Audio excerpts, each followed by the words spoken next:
Hi and welcome to the Positivity Project. This is Gail Morrison from Pulse Accountants, and today I have with me Vanessa Parmar from Connectability. Welcome, Vanessa. Thank you, Gail. Would you like to tell us a little bit about your business and in particular what it was like before lockdown?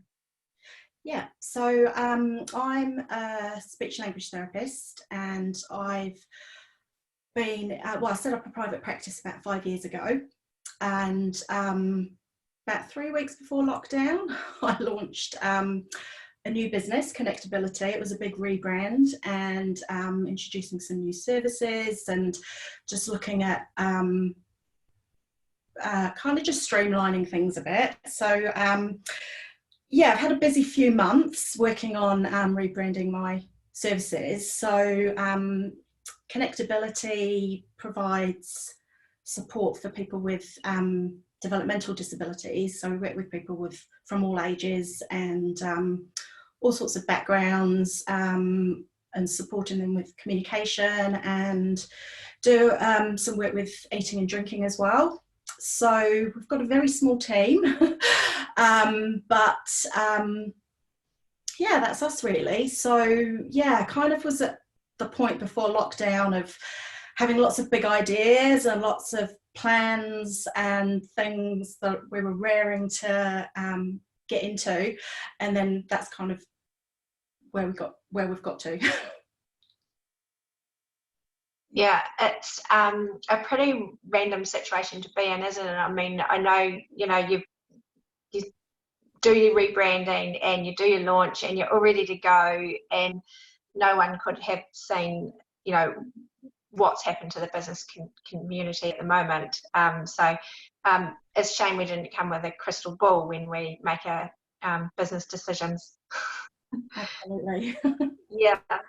So what sort of things, how have you adapted those plans and that for the lockdown, and what sort of things are you doing differently at the moment? So working with communication, obviously a lot of, well, the majority of our work is face-to-face, and the kind of the behind the scenes work, the office work, it goes alongside the face-to-face work. So they kind of, you can't really have one without the other. So whilst I'm set up to do office work in my home office, which hasn't changed, without the face-to-face work, there is no preparation or plans to write and devices to set up and things like that. So yeah, it's been quite a big impact from that perspective, and I'm a hands-on person in that I get stuck in with activities, and I'm not afraid to roll my sleeves up and get a bit mucky. I don't particularly enjoy it. I don't like Play-Doh. Don't like the sensation of Play-Doh, but if that's what's needed in that session with a child or an adult, whoever I'm working with, I will get stuck in. So there's some things that you can do on video call, but yeah, that kind of real hands-on is missing. And so I suppose what I've done is I took a step back, because I knew that I had very recently a vision of what I wanted the service to look like. And then just as I'm kind of getting my head around that and launching the business, I had to kind of really, take stock of what was going on. And what I found was I reached out to all of the people that I work with, all the families that I work with, just to let people know that I was still available and that I would be on the end of the phone or on the other side of a computer screen. And most people haven't needed my support, which on the one hand is really positive, because it means that they're doing okay, hopefully. But it also means that, well, I hope that means that I've been doing a good job and that I've set them up to be able to cope without that face-to-face input. But I'm also very aware that a lot of people in general population have got a lot to deal with at the moment, whether that's homeschooling or trying to work from home. And then people with disabilities, there's a whole nother layer for those families. So I'm very mindful that if people don't need me or they don't want me, then that's fine. So I've looked into teletherapy, which is obviously huge now across lots of sectors in New Zealand, well, over the world, in fact. And it's interesting because there are therapists in New Zealand that already offer teletherapy as part of their services, which is really great, because there's been people out there that have been able to support people like me who've never used it before. And so it's not quite as straightforward as just sitting in front of a computer and talking into a video. There's a lot more, I mean, that's the very basic principle of teletherapy, but there's a lot more involved in terms of tips and tricks and fancy things that you can do to keep a child engaged in activity. So I've kind of been on a bit of a learning journey there. Got a couple of people who may be interested, so I will be giving that a go. I don't think it's a long-term service that I would be offering as standard. I think it's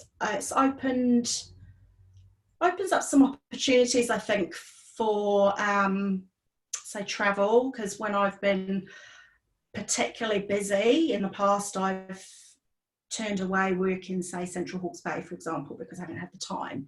So that's something I've thought about, that is something that I could continue to do via teletherapy. But I think in conjunction with face-to-face work, I feel that that's such an important part of what I do, that I think I'd like to look at maybe both of those options. So I've been keeping up busy with some of this new learning. I'm also working through my to-do list, because I never get to the end of my to-do list. I'm assuming that most business owners have that experience, but I know that most therapists, if not all therapists, will live their life like that. So it's actually really nice to be able to tick something off and not have it be replaced by 5 new tasks. So kind of chipping away at some of that. I have some business tasks, like working on my business type tasks. I don't have to put too much thought into that because I have a business plan. I have a marketing plan already. All this work was done prior to the rebrand launch. But there's a lot of tasks within all of that I just haven't found the time to actually do. So it's really nice to plan to do some of those things. Because they're often the tasks that get put right at the bottom of the to-do list. So so trying to use that time kind of productively. Yeah, and I guess I mean, it's fantastic that you've got an existing marketing and business plan, but I guess you'd also be reviewing those given the current climate, to sort of see, what needs to be tweaked, or, what do you have to add in or take out to sort of, I don't want to say react to the current market, but because we won't really know what that's going to look like, but to prepare, I guess, given the information that you have at the moment, it's always good to do a bit of a review, isn't it? Yeah, definitely. And I think when we went into Alert Level 2, I started thinking about a few things. I definitely didn't anticipate where we were going and so quickly. And so by the time we were in Alert Level 4, I was not ready for that. And I'm often a reactive person. Something will happen and I'll be like, oh, well, I'm going to do this and I'm going to do that. And I almost kind of tore up the marketing and started from scratch, because I was like, right, well, we're going to do this and this is what I'm going to do. And I kind of had all these crazy ideas. And then I just got a hold of myself and grounded myself and went, don't panic. Because I know that I have a really good, so yeah, we provide a really good service, and I feel confident in the work that I do with people that there's still a part of me that's looking towards being able to get back to, you know, some of the hands-on work that we do. But I think I've tried not to commit to too many things and just really see what's going to happen over the next few weeks. But I am aware that it's probably going to be a lot longer before I am face to face. So I'm trying to make small tweaks rather than just completely reinvent things. Yeah, you don't want to wipe out all that good work. Exactly. So I think I was going to ask you what's the best thing that's come out of lockdown, and so you've already talked about chipping away at your to-do list and managing to get some stuff done. Is there anything else that sort of has been really good to come out of this for you? I think slowing down has been, which does kind of link in with that to-do list, but it's been such a big thing, really. I feel like I do need to really acknowledge that slowing down, particularly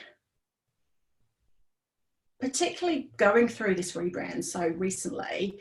The first few months of this year were really busy. I mean, at the beginning of March, I remember saying to someone, how is it March already? Because I just was constantly busy, whether it was dealing with websites or printers and just so many things, whilst also trying to see clients and recruiting staff and so many things. And I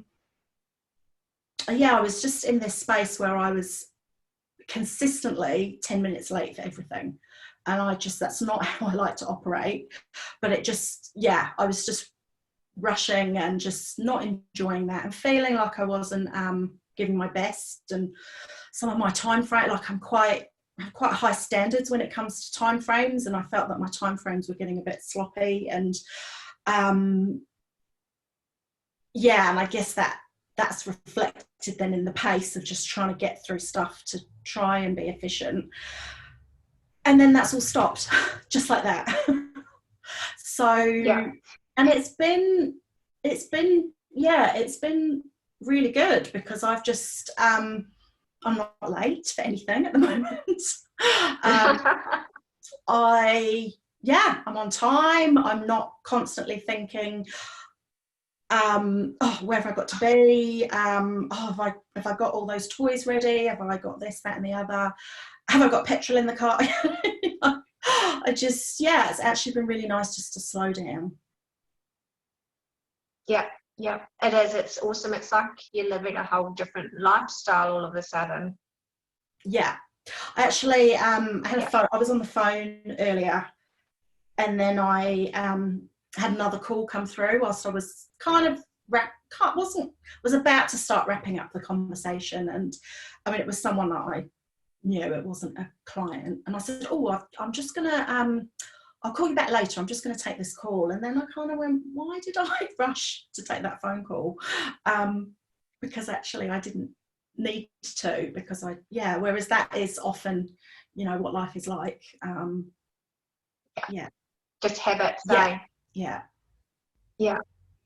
So what do you think, thinking about after lockdown and after crisis, because I know a lot of people are sort of turning their minds to that at the moment. What do you think the business environment's going to look like post-lockdown? I am trying not to think about it too much. Because I think the unknown, I think, is quite overwhelming. I mean, I think there are things that are clear, you know, that there is going to be, well, I mean, there's already a rise in unemployment, and, you know, there are going to be businesses that won't survive. I'm trying to stay positive about my business. And I think I am very fortunate in that I'm offering a service which is a specific service. You either need it or you don't. You know, I don't need to kind of convince people that they might need to see a speech language therapist. So, you know, I feel confident from that perspective. But yeah, I try not to think about it too much, because then I start to question things. But the things I think about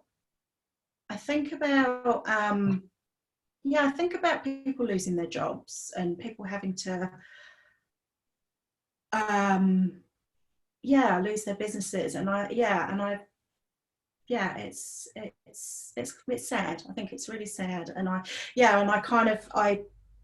think because I work across the spectrum of people and their backgrounds, I worry about people that are already living in poverty and that are already disadvantaged for various reasons, including their disability, and you know what's going to happen to a lot of those people. And there's just, I mean, it's big. Yeah, you're right. It is quite big, and if you sort of start letting your mind wander into the nitty gritty of you know, not worst possible case scenario, but you know, things that could go wrong. I guess one thing you're talking about, the people living in poverty, and that is one thing that this government's been quite good at, is supporting people at different levels in different areas and that type of thing. So I think if anything, you know, this government will at least attempt to look out for those people and make sure that they're not left behind. So I guess finally, if we could think about how you're remaining positive through lockdown, what would be your top tip? What's been working well for you to sort of keep going?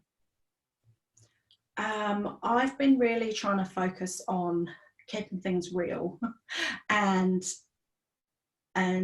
keeping my expectations of myself very realistic. Going into lockdown, I had all these ideas about all the work that I was going to get done, and all the jobs around the house that I was going to get done, and I was going to I was going to do all sorts of things, and it hasn't happened. And I just realized that I think like as a society we glorify busyness, and I think that there can be this tendency to just always want to be doing something or be busy or have a project, and I'm guilty of that. I often feel a bit lost if I don't have a project, but it's just been too hard. I